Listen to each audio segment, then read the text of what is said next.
Cuéntame de economía. La realidad de la vida económica y tu bolsillo sin tanto rollo. Cuéntame de economía. ¿Qué tal, amigas y amigos de Cuéntame de Economía? Yo soy Gonzalo Soto, director editorial de Expansión, y estamos aquí en este episodio especial de Cuéntame de Economía para platicar acerca de la línea económica, de los planes, del proyecto, de las ideas que trae la coalición Fuerza y Corazón que encabeza la candidata Xóchitl Gálvez. Y bueno, para hablar de ello tenemos un gran invitado hoy, pero primero voy a presentar a otro gran invitado. Bueno, también ya es parte del equipo, Mario Alberto Verduzco. Beto, ¿cómo estás? Jefe de redacción e información aquí en Expansión. Como siempre, un gusto, Gonzalo. Qué placer estar aquí. Y antes de arrancarnos con esta muy interesante conversación, pues hay que recordarles a las amigas, a los amigos, que le den like a este episodio, darle seguir para que no se pierdan ni este capítulo ni futuros, ya sea a través de su plataforma de audio o video favorita. Y bueno, ya lo saben, suscríbanse también, las notificaciones. Y bueno, vamos a presentar ya a nuestro invitado especial. Es Enrique de la Madrid, encargado del plan de gobierno de la coalición Fuerza y Corazón. ¿Cómo estás, Enrique? Gonzalo, gracias por la invitación. Beto, muy buenas, gracias tardes por la invitación. Sé que estaremos en la mañana, pero mucho gusto en saludarlos. Oye, pues vámonos a arrancar porque hay mucho de qué platicar, sobre todo porque si hay un tema que le interesa a nuestra audiencia, si hay un tema que aquí en Expansión tratamos de llevar con mucho cuidado y además con mucha precisión, es el tema económico, y queremos saber un poquito más acerca de este proyecto. Y para arrancar, pues yo sí quisiera, Beto, si me lo permites, pues que nos contaras un poco acerca de cuál es la visión económica que tiene la coalición, hacia dónde ven el país. Déjame darles quizá primero un antecedente que creo que es importante. Primero, reconocer que en México llevamos muchos años con un crecimiento económico bajo, ¿sí? Uh-huh. México crece más o menos, había venido creciendo, su economía crece 2.4% al año. Haz de cuenta que si estás en una empresa que vende, no sé, tamales, en fin, las ventas crecen 2.4% al año. Okay. Pues así no te haces rico, ¿verdad? No. Incluso si estás en la pobreza, pues tampoco sales de la pobreza. Veníamos creciendo poco y con este gobierno ahora de la 4T todavía crecemos menos, 0.7%. O sea, se te cayeron las ventas. Uh-huh. Estás vendiendo menos. ¿Por qué lo pongo como antecedente? Porque lo siguiente que quiero exponer es qué está en juego ahora. ¿Qué está en juego para nosotros los mexicanos y qué está en juego para esta generación? Y me parece que está en juego el que podamos aspirar o no a ser un país de clases medias, uh-huh, a que podamos aspirar o no a que 9 millones de mexicanos salgan de la pobreza extrema, y eso va a depender en gran medida si nos aventamos y nos decidimos a ser un país de clases medias. Y eso pasa porque la economía crezca muchísimo más que lo que crecemos hoy, que lo que habíamos crecido en el pasado, porque o es crecimiento parejo, incluyente, o México no sale de la situación en la que nos encontramos. A ver, déjame ser un poco provocativo. Es cierto que la tasa de crecimiento en este sexenio o en lo que va de este sexenio es de 0.7%. Pero también lo cierto es que hay algunos indicadores, datos duros del INEGI, de Banjico, de Hacienda, de organismos internacionales que nos hacen parecer que estamos bien. Inflación lento, pero a la baja. Las finanzas públicas, podríamos ahí entrar a una discusión sobre si están sanas o no, autonomía del Banco de México, el tema de la inversión extranjera directa fuerte, el tema de pobreza o los datos del ENIC muestran que ha habido una mejora para ciertos segmentos de la población que fueron muy desfavorecidos, alguna parte de la población salió de la pobreza, en fin, ¿cómo se puede debatir con tanto número duro, pero positivo, bueno? Porque por eso me voy yo al contexto y por eso no hice un pronunciamiento solamente sobre este gobierno, sino como mexicanos un reconocimiento de que si tu empresa está vendiendo y crecen tus ventas 2.4% al año, no hay manera que te hagas rico. Y entonces, y te voy a contestar, pero quiero un poco seguir esta parte de la conversación. ¿Qué tenemos hoy en día los mexicanos para pensar que ahora sí podríamos hacerlo? Creo que hay 3 temas.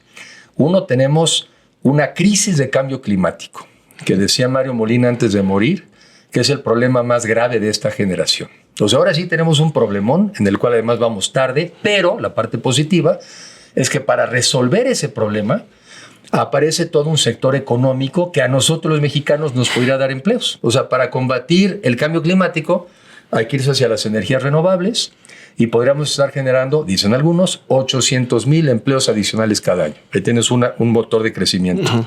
El 2, vivimos en un mundo cada vez más eléctrico, ¿sí? Aquí no somos tan así, Pero en Estados Unidos es Alexa, abre las cortinas, Alexa, prende el coche, Alexa, prende la calefacción, el refrigerador. Pero nosotros sí, vean cómo están ustedes. Con la computadora, el iPad, yo aquí también traigo mi celular, lo cargué en la mañana. A veces tienes 3 aparatos, la computadora, el iPad y el celular. El mundo es cada vez más eléctrico. Y ese también es un sector positivo. Y la tercera, que es una oportunidad extraordinaria, es este fenómeno de la relocalización. No es mérito nuestro, pero sí es un tema de nosotros si lo aprovechamos o no. China y Estados Unidos en conflicto. Ahora también tiene Rusia y Ucrania. ¿Qué quiere decir? Que muchas inversiones que estaban lejos de México ahora quieren estar cerca de los Estados Unidos para invertirles más en directo, para venderles en directo, y México está ahí. Esa combinación de esas 3 cosas es la que debiera hacer que México no creciera al 2%, sino que creciéramos al 4%, al 5%, al 6%, porque solamente así seremos capaces de resolver nuestros problemas. Entonces, ahora sí tenemos como un tiempito de reloj. Los mexicanos de esta generación o aprovechamos esta oportunidad, o por lo menos a nosotros, yo soy más grande que ustedes, pero a ustedes también se les va esta oportunidad. Y toda la conversación debería tomar otro cariz. No de que si el Banco de México y que si hay tantitos menos pobres y que si las tasas de interés y el tipo de cambio, porque hago la broma, pues si el dólar es tan barato, pues tú cómete tacos de dólar, ¿no? Porque es lo único barato en este país. No, a ver, la conversación más de fondo.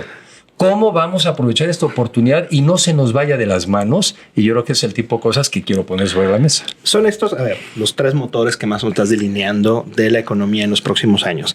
Ya ahorita, si quieres, entramos sobre todo en la parte de nearshoring, sí. Pero hay un tema importantísimo también, y es, si bien ya tenemos claro, por lo menos eso es lo que estás planteando, cuáles son estos motores, hay uno que a mí sí me preocupa y aquí nos ha preocupado en varias ocasiones, que es el tema de las finanzas públicas.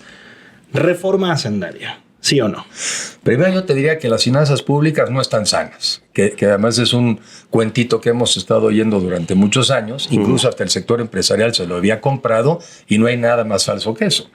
O sea, yo que estoy pues saliendo y recorriendo muchas partes del país, ves un país cada vez más disminuido.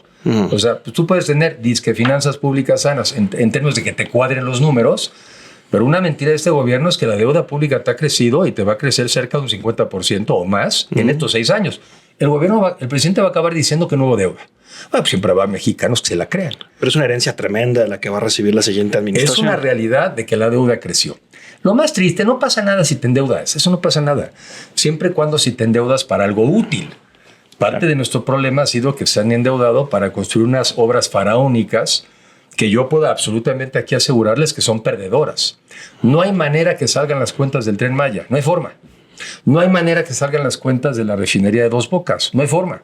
No hay manera de recuperar, salvo teniendo tu aeropuerto, lo que se perdió en el Aeropuerto Internacional de México. Entonces, lo que es triste es que el gobierno se haya endeudado para obras de infraestructura que son perdedoras.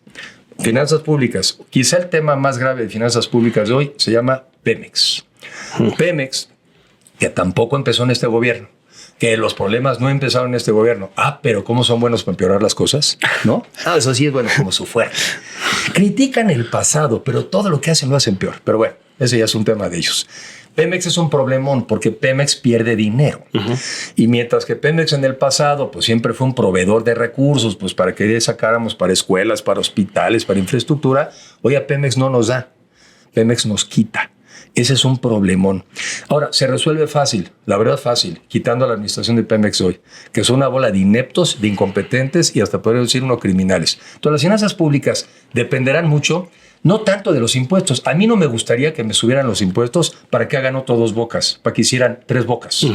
A mí no me gustaría que me aumentaran los impuestos para que se echaran ahora la payasada de decir, es que vamos a hacer 8 trenes porque no nos basta con que perdamos en uno. Como dice la candidata Sheinbaum, porque es lo que le dijeron que diga. 8 trenes. No, yo no quiero que en México me suban los impuestos si va a ser para tirar el dinero. Creo que lo primero es un gasto público mucho más eficiente. A eso iba. Y tenemos que aprender a dónde están las prioridades. La prioridad está en educación, en salud, en seguridad y justicia. Es que muchas veces, y aquí lo hemos platicado, Beto, parece ser que cuando hablamos de una reforma hacendaria, nada más se piensa en el tema de los impuestos. Así es, en cobrar. Y no pensamos en la otra parte de la hacienda, que es el gasto público, que, como bien lo decías, a ver, no es nuevo. Tenemos muchas administraciones también pensando en ello o viendo este problema. Gastamos muy mal. Gastamos muy mal, la verdad es que gastamos muy mal, pero también hay gastos que sabemos que tenemos que hacer muy bien. Por ejemplo, el gasto en salud. Y otra vez, perdón, pero pues para eso estoy también aquí, ¿no? No era perfecto el sistema de salud, pero pues llegaron estos ignorantes y cancelaron el Seguro Popular con sus defectos. Se quedaron 30, ya hoy en día son 50 millones de mexicanos sin acceso a la salud por una ocurrencia. No era muy bueno el sistema, pero había medicinas. Hoy no hay medicinas. Y una cosa que es trágica, México era de los países que tenía el nivel de vacunación más alto a nivel internacional. Hoy 3 de 4 niños no tienen su programa de vacunación completo. Entonces, ¿a qué le tienes que meter? A salud. Educación es otra tragedia. Muchos años lo que hicimos es que crecimos sobre todo en cobertura. Hay que reconocer, hemos fallado en calidad. Bueno, pero ahora se decidieron hacer todo peor. Entonces ahora llaman la nueva escuela mexicana, que nadie entiende qué es. Es decir, que si tú eres individualista, vives en el error y ahora lo que necesitas es pensar en colectivo. ¿Quién sabe qué sea eso? Pero lo que sí sabemos es que perdimos 10 años en la prueba PISA en el nivel de educación y 20 en matemáticas. Ahí hay que invertir. Y la otra que lo sabemos, traemos un problemón de seguridad y justicia. A mi juicio, esas son las prioridades donde tenemos que invertir. Ahora, de lo demás quieres gastar más, pues entonces sí, en su momento tendríamos que platicar pues cómo lo vas a financiar. Estoy totalmente de acuerdo que uno de los grandes pendientes que se tendría que revisar en términos de finanzas públicas es el gasto, ¿no? Lo tenemos muy detectado porque está muy cuestionable el tema de la famosa austeridad republicana con todo este asunto que nos cuentas de cómo estas obras pues han terminado por costar más de lo que se tenía programado. Muchísimo más. Pero déjame también regresar un poco al tema del enfermo, que es Pemex, porque ese sí debería de preocuparnos a los mexicanos sí. por el peso que tiene como empresa, por el peso que tiene en la misma economía y sobre las finanzas públicas. El tratamiento entonces a este enfermo no ha sido el adecuado, porque yo veo que le inyectan recursos y no se mejora. Y ni más producción y ni se le baja la deuda, por ejemplo, o los pasivos laborales, toda la situación financiera parece no mejorar. ¿Cuál es el antídoto? ¿Cuál es la medicina para este enfermo que ustedes tienen? Que yo creo que lo que tenemos que pensar en México, y ahorita me gustaría aterrizar, llevármelo a la parte de la relocalización. Claro. El propósito en temas de energía debiera de ser cómo los mexicanos tenemos acceso a energía suficiente en todo el país para las personas y para las empresas, cómo esta energía puede ser lo más barata posible. Ahorita digo por qué sí puede ser barata y sobre todo cómo puede ser limpia. Por eso empecé hablando de que tenemos una crisis de cambio climático. El problema es cuando tú pones a los medios por arriba de los fines, ¿no? Yo digo que en este caso los prejuicios y la ignorancia por arriba de los fines. El fin es dotarle de energía a los mexicanos para que crezcamos en nuestras casas bien y las empresas crezcan. Entonces Pemex debería ser un medio, no un fin. Pemex no es el fin. El fin somos los mexicanos. Entonces, en este caso, creo que tenemos que avanzar y decir, bueno, a ver, Pemex, ¿qué debiera de hacer? Pues lo primero, sacar petróleo y sacar la máxima utilidad para la empresa mexicana y para sus accionistas. Donde hoy está perdiendo Pemex dinero, sobre todo es en la refinación. Correcto. Hay todo un debate.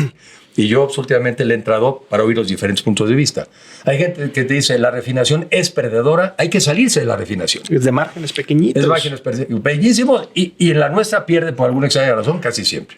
Entonces podríamos salirnos e importar gasolinas de afuera. Y ahí es donde la ideología empieza a perder las cosas. Es que fíjate que entonces no seríamos lo suficientemente independientes. Pero también he oído la otra versión. He platicado con exdirectores de Pemex y me dicen, no tendría por qué ser necesariamente perdedor, Enrique. También hay que hacer ciertas inversiones. Lo que yo digo es que en lo que tomemos la decisión, que sea racional y que sea lo que más nos convenga a los mexicanos en términos de ingreso. Ahora, déjame irme a la relocalización. ¿Por qué es importante la relocalización? Porque hoy podríamos estar recibiendo miles de millones de dólares y de pesos que estuvieran entrando a México para formar empresas, generar empleos y empleos mejor pagados. O sea, no hay manera de que tengamos mejores empleos si no pasamos por empresas. Que aquí, a ver, Enrique, para seguir en el tema de nearshoring, mi pregunta es la siguiente. Sí. ¿Es verdad el nearshoring ahorita, sí o no? Sí es verdad, pero está muy acotado con respecto a lo que podría ser. Sí, okay. Claro, es verdad. Y sobre todo si vas al norte del país, yo estaré el rato en Monterrey, en el norte del país te lo están diciendo, oye, pues no en cuenta, se están comprando naves industriales y están creciendo y está llegando la gente. Sí está pasando. Muy por debajo de lo que debería estar pasando. En Vietnam están aprovechando mucho mejor el nearshoring que en México. Y aquí no lo pueden aprovechar por lo que digo. Una, porque hay falta de certeza jurídica. Híjole, yo no sé si van a llegar y con este gobierno se enoje y mañana me expropia mi empresa. Ya lo hicieron, ¿no? Ya lo hicieron. O me van a cancelar la inversión. La otra, no hay energía. Entonces tú pudiste haber comprado la planta industrial o la nave para construir algo y no te garantiza la CFE electricidad. Es que en México no hay agua. O agua. Y ahora ni agua. Entonces a la pregunta, ¿debiéramos de estar aprovechando la oportunidad? Claro que sí. ¿La estamos aprovechando? Claro que no. Y aunque el gobierno, pues como sabe poquitas cosas de números, dice, no, si estamos recibiendo como 35 mil millones de dólares de inversiones extranjeras. Primero, lo que recibíamos antes. Entonces no te pongas muy orgulloso. Y dos, deberíamos estar recibiendo el doble. Entonces, si tenemos ahora sí la relocalización, los datos, solamente el 7% de la inversión que está llegando a México es nueva. Correcto. Toda la demás es inversión prácticamente de mantenimiento, de reposición de tus activos. Y eso es la parte norte del país. En el sur, ni hablemos. Entonces, por eso quiero decir lo siguiente, y quiero ser muy enfático en esto, porque aquí no es de ideología, aquí es de ser prácticos.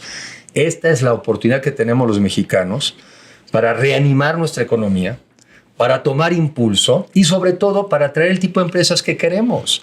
¿A poco no nos gustaría traernos algunas empresas de semiconductores que están en Taiwán, Sí. que las tengamos en México? Farmacéuticas, movernos a la industria automotriz electrónica, y esos empleos van a ser de los que además necesitan gente más preparada. Por definición les van a pagar mejor. Entonces, no queremos nada más maquila.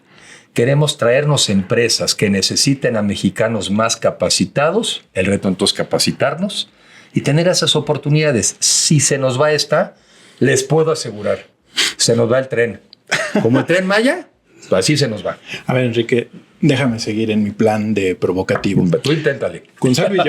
Gonzalo y yo somos relativamente jóvenes en el sentido de que no somos hijos de la crisis mexicana. Correcto. No nos ha tocado vivir la del 94, que ya estábamos creciditos. Ya estaban aquí. Pero Ya estaban aquí. Éramos chamacos y no lo percibimos como gente ya más grande que ya está en el trabajo y que sí siente las situaciones económicas. Yo a lo que voy con este comentario, hemos vivido cierta estabilidad desde entonces. Sí ha habido crisis, pero externas, y de alguna manera las hemos sorteado. ¿Qué riesgo existe de que tú, viendo la continuidad de lo que hoy es el proyecto de nación que hoy tenemos, de que sí se geste una crisis con todo lo que nos estás comentando de no hay crecimiento fuerte, las finanzas públicas pues no están del todo bien, Pemex el enfermo pues igual nos puede dar al traste y el no aprovechamiento del nearshoring? A mí me tocó, quizá un poco más grande que usted, no, más joven que ustedes o por ahí, yo tenía 20 años, a mí me tocó ver a México quebrar. Y quebró sobre todo porque los mexicanos de ese entonces le apostamos en exceso al petróleo. Era mucho más que lo que era ahora, pero le apostamos en exceso al petróleo. Nos endeudamos para invertir en la industria petrolera. Ahorita nos estamos endeudando para salvar la industria petrolera. Y cuando los precios del petróleo en el mundo cayeron, quebró Pemex, pero quebró México. Sí, quebró México. El México de hoy es, por cierto, bastante diferente al de ese entonces, porque en ese entonces el petróleo representaba el 70% de las exportaciones. En este México, que los de la 4T se cansan de decir que es un desastre, hoy el petróleo no representa ni el 6% de las exportaciones. Porque ahora exportamos coches, porque ahora exportamos refrigeradores, porque ahora exportamos hortalizas, en fin. ¿Pero a dónde voy? Que tampoco estamos tan fuertes como para aguantar un desastre de esos. Y sobre todo, la otra, no tenemos por qué estar tirando nuestro dinero en una empresa mal administrada. Mi problema no es Pemex, mi problema es la mala administración y el mal modelo de negocio. Cuando además tenemos otros problemas que creo que sí estamos viviendo todos. O sea, la inseguridad en México no se va a atender nada más porque tengas mejores policías. La inseguridad se va a atender sobre todo si los jóvenes mexicanos encuentran oportunidades, fíjate, desde la primera infancia, de que tengamos un gobierno, un Estado, así va a ser, que casi te protege desde que en tus primeros 3 años de vida, que es donde se definen tus próximos 80. Si tú naciste en una familia que no tiene para darte alimentación, sí, ahí ya tienes un problema y el Estado mexicano tiene que intervenir para ayudarlo. Eso va a costar. Oye, tiene que volver a haber guarderías, estancias infantiles para que las mujeres, lamentablemente hoy le cargan mucho a las mujeres, no debe ser así, pero es la realidad, puedan dejar a los hijos en esas escuelas bien formadas y se vayan a trabajar. Para que haya escuelas de tiempo completo y le tenemos que poner dinero, ¿sí? Para que entonces haya estas inversiones. ¿Qué quiero decir? Que si México, esto es como una bicicleta parada te caes, o sea, lo que sea, así, buenísimo, ¿no? Las bicicletas están hechas para avanzar, para ir hacia adelante. Si México se para, se cae. Entonces, ya nos estamos cayendo. Una tercera parte del territorio del país está tomado. Yo he ido a lugares en México, porque me lo han dicho y lo veo, donde la Coca-Cola ya no le puede vender al Oxxo porque es parte del crimen organizado.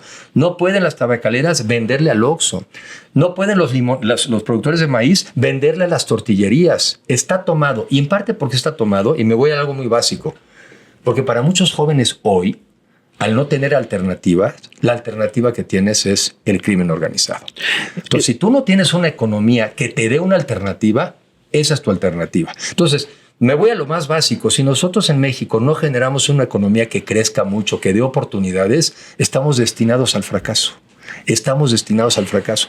Y por eso tenemos que dejar una economía que en serio, que crezca 5, 6%, genere oportunidades para los jóvenes, escuelas, habilidades. Y tenemos una oportunidad única, que es esta que se nos puede ir. ¿Qué veo con la 4T? Pues nos dicen que va a ser el segundo piso del primero. Y pues el primero en ese tema es un desastre.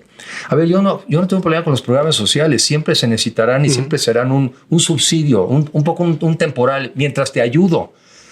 Pero México, el único programa social de largo plazo y que funciona son empleos bien pagados, digamos, sí, para toda la vida. No el empleo, sino tu capacidad de aprender. Sí veo el riesgo. Y no es rápido, pero ya sé que me alargué. No te preocupes. La cosa está en América Latina. Estuve en Bogotá hace unos días. Argentina. 200% de inflación. ¿Y sabes por qué? Porque los argentinos, y llegó un gobierno populista hace muchos años, y no hay manera de salir del populismo después. Porque tienen el populismo, se meten en líos, viene la deuda, se la crisis, entonces luego los argentinos se ponen serios, votan por un gobierno serio, pero los gobiernos serios entonces les suben los impuestos, los ponen en regla y dicen, no, mejor voto por el otro. Y están en un círculo del que no pueden salir. Perú, que hace 3 años yo leía, hombre, Perú está creciendo. El Perú Moment ahorita está parado, está como en golpe de estado, nadie sabe qué va a pasar. La misma Colombia, que yo también había visto que habían firmado los convenios de la paz, está otra vez con muchos problemas de inseguridad. México no es inmune. México puede caer y no puede haber algo más dramático y más frustrante, y por eso yo me meto en estas cosas, que ver los riesgos y que vayamos a caer ahí. Por eso muchos estamos dando la pelea, porque no podemos caer ahí. Enrique, antes de terminar, una pregunta y de manera muy breve. ¿Por qué los jóvenes, por qué nuestra audiencia, quienes nos están viendo, deberían creer y confiar en el proyecto económico de la coalición que representas? Porque lo que yo no les pido es que confíen a ciegas, que pensemos, que razonemos si estas cosas que yo les digo hacen o no sentido. Primero me pongo, ahí va creo que una cosa hacia dónde puedo ir. Hay mucha gente que me dice o nos dice, no estoy dispuesto a votar por Morena porque no me gusta lo que veo, pero tampoco quisiera votar por los del pasado. Y yo les doy la respuesta. La candidata en nuestro caso es una candidata a Xóchitl Gálvez que escogieron los ciudadanos. La escogieron los ciudadanos. Y los partidos la hicieron suya. Pero es la única candidata de las que hay hoy que es candidata ciudadana, escogida por los ciudadanos. Entonces yo les digo, terminen la tarea. Si ustedes la pusieron de candidata, ahora pónganla de presidenta. ¿Qué somos ahora? Una coalición. ¿Qué ventaja tiene eso? Nadie manda, ¿eh? Nadie manda. Tenemos que aprender todos a negociar, a ponernos de acuerdo. Y ese es el mundo en el que yo invito al que estemos. Y no que vayamos con estas querencias que tenemos los mexicanos a buscar el tlatuani, el papá gobierno, el que nos orienta, el que nos diga qué hay que hacer. Pues, ¿qué nos pasa? ¿Somos muy poquita cosa o qué? Necesitamos, alguna vez me decía alguien, es que los mexicanos estamos despadrados. Pues no sé si andan buscando papá. ¿Sí? No, a ver. Sintámonos personas capaces y competentes, pero sobre todo a la gente joven. No les vaya a pasar a los jóvenes lo que les pasó en Brexit, en el Reino Unido. Que también estaban alejados de la política es una cosa horrible, asquerosa, yo mejor me voy al bar y me tomo unas cervezas. Y vaya trancazos que están en Y entonces los que tenían menos futuro por delante, que eran los mayorcitos, decidieron, y los jóvenes, ay no, la política es una cosa horrible, espantosa. Un actor francés decía, ¿por qué te metes con la política? Porque si no le tomo la política se mete conmigo. ¿Saben qué no les gusta lo que hay? Métanse para mejorarlo. Lo que no vale es que crean que son espectadores. Y termino con esto. Una vez, hace poco estuve en una reunión y éramos todos ya más mayorcitos y había por ahí un joven. Oye, ¿qué edad tienes tú? 38 años. Le dije, ¿y tú eres joven? O sea, ¿en qué momento? No, perdón, pero no, ya no. ¿En qué momento te sigues sintiendo espectador? ¿En qué momento estas frases de es que no me representan? Es que el país me ha fallado. Pues ¿quién eres? ¿Cómo qué te crees? ¿Cómo qué te crees? O sea, a ti tienes el privilegio de vivir en este maravilloso país y ahora tienes que ser parte de los que lo cambian, ¿sí? ¿En qué momento te sigues sintiendo espectador? Entonces mi invitación a los jóvenes, la verdad, es que tienen un futuro maravilloso si toman el control en sus manos. Y si no, 70 años de un mal gobierno son demasiados. Enrique de la Madrid, encargado del plan de gobierno de la coalición Fuerza y Corazón. Muchas gracias por habernos acompañado en este episodio especial de Cuéntame de Economía. Beto, muchas gracias también por habernos acompañado. Gracias, Gonzalo. Gracias, Enrique. Gonzalo, Beto, muchas gracias. Y también muchas gracias a ustedes por habernos acompañado aquí en este episodio de Cuéntame de Economía. No se olviden de suscribirse y activar las notificaciones. Recomiéndenos ahí con todos sus amigos, con sus familiares, para que puedan escuchar esta conversación con Enrique. Muchas gracias y nos vemos el siguiente lunes. Cuéntame de Economía, un podcast de Expansión. Disponible todos los lunes en nuestro canal de YouTube.